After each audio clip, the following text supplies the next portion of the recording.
out-of-body experience when I was about 6. And it was absolutely fantastic. I was pivoting anxiously and awkwardly on the stage when my soul just took off and flew up towards the TV monitors. And the joys and perhaps the exquisite surprises when you become conscious in this out-of-body state. To have an out-of-body experience, you don't have to be an advanced yogi or on psychedelic drugs or even have one by chance. We live in an electronic age. We can all have a go at it. All you need is 45 minutes of uninterrupted time, a set of stereo headphones, and this hemi-sync cassette developed by Bob Monroe.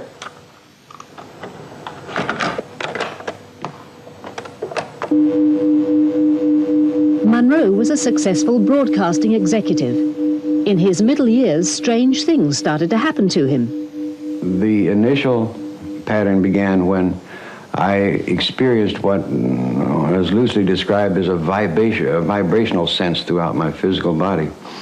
And it puzzled me, and that did take me to the doctor, as it were. What you mean? It's like a shaking, only there was no visible signs of the shaking throughout your body, and I thought it might have been epilepsy, but it was not. I thought it might have been a brain tumor, but it was not. Anyway, after being tremendously concerned about this shaking state, the next step was that I said, well, if it's going to kill me, I'm going to wait it out and try to force it instead of forcing myself to get out of it.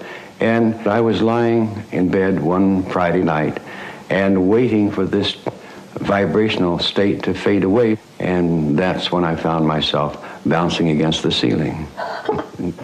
Monroe estimates that more than a quarter of the population have at least one out-of-body experience. I travelled to South Australia and found myself gliding. I hadn't seen my parents for a couple of years and found myself gliding down the side of their house, down the driveway.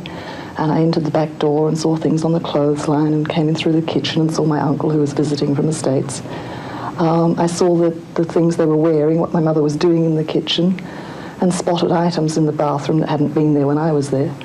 And at the end of the experience, I actually rang my mother and had her confirm everything that I'd seen. And I got a couple of colours wrong, but that's about it. In the late 60s, Penelope Tree was a well-known model. She was invited onto the Johnny Carson show. Unfortunately, she arrived on stage too early. I pivoted around awkwardly because I realized he was in the middle of the commercial, and the whole studio audience just broke up laughing. And at this point, I just suffered such incredible anxiety and not knowing what to do, that my soul just left my body and flew up towards the TV monitors. And I watched my empty body sort of very jerky movements, running back behind the curtain again. And then I had a sort of a moment where I was looking down at the stage. There was nobody on it at all.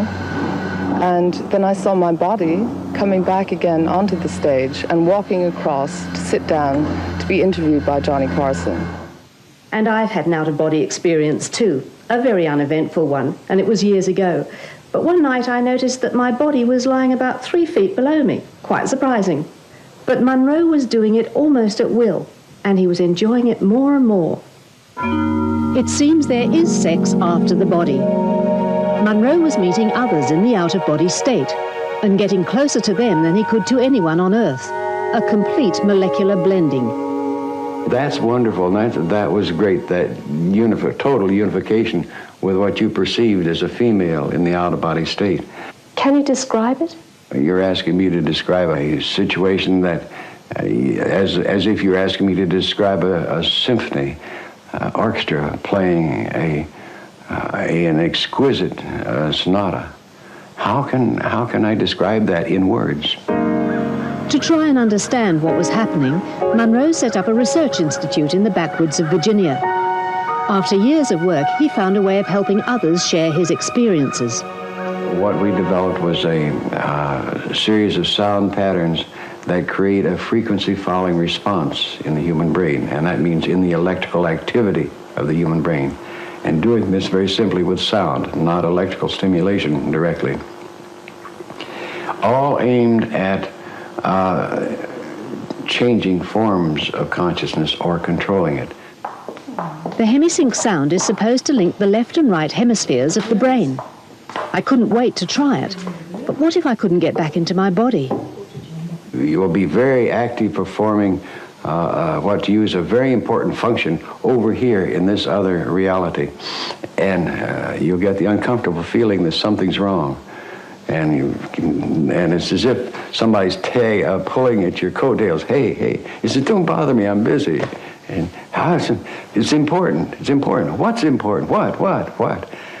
Oh, I have a physical body. There's a problem back there. Boop, bang, you go. And what kind of problems are there when you get there? Very, very profound problems. 90% of the time, your bladder's full. Just want to lie down there and put your head on the pillow. Lisa, waterbed. Ah, yes. Oh, it's lovely and warm. Okay.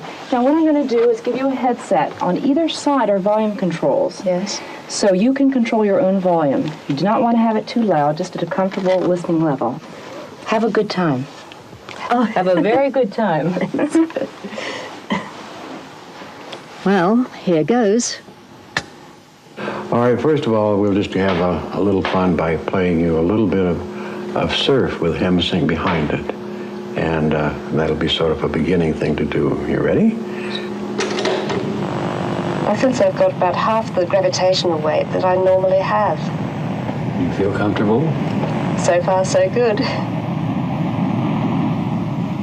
Well, it's like 2001 spaceship stuff. Beautiful inky blue, points of light.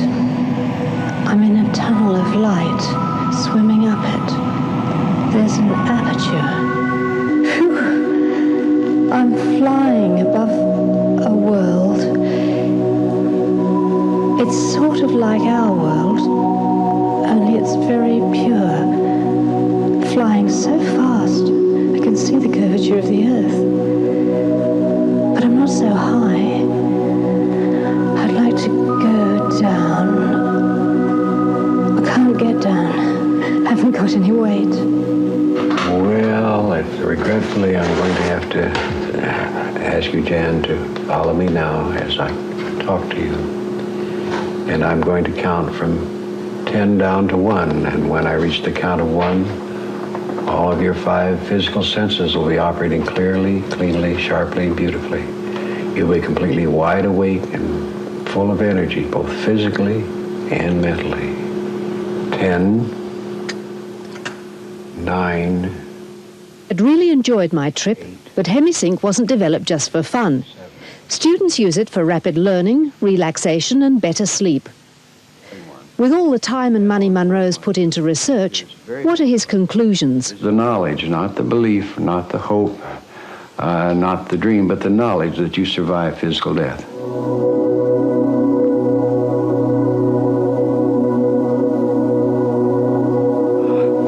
Well, all kinds of things can trigger an out-of-body experience. It's sound vibrations, meditation, extreme fear, even a drug high. But in my case, as always, I'm cheating.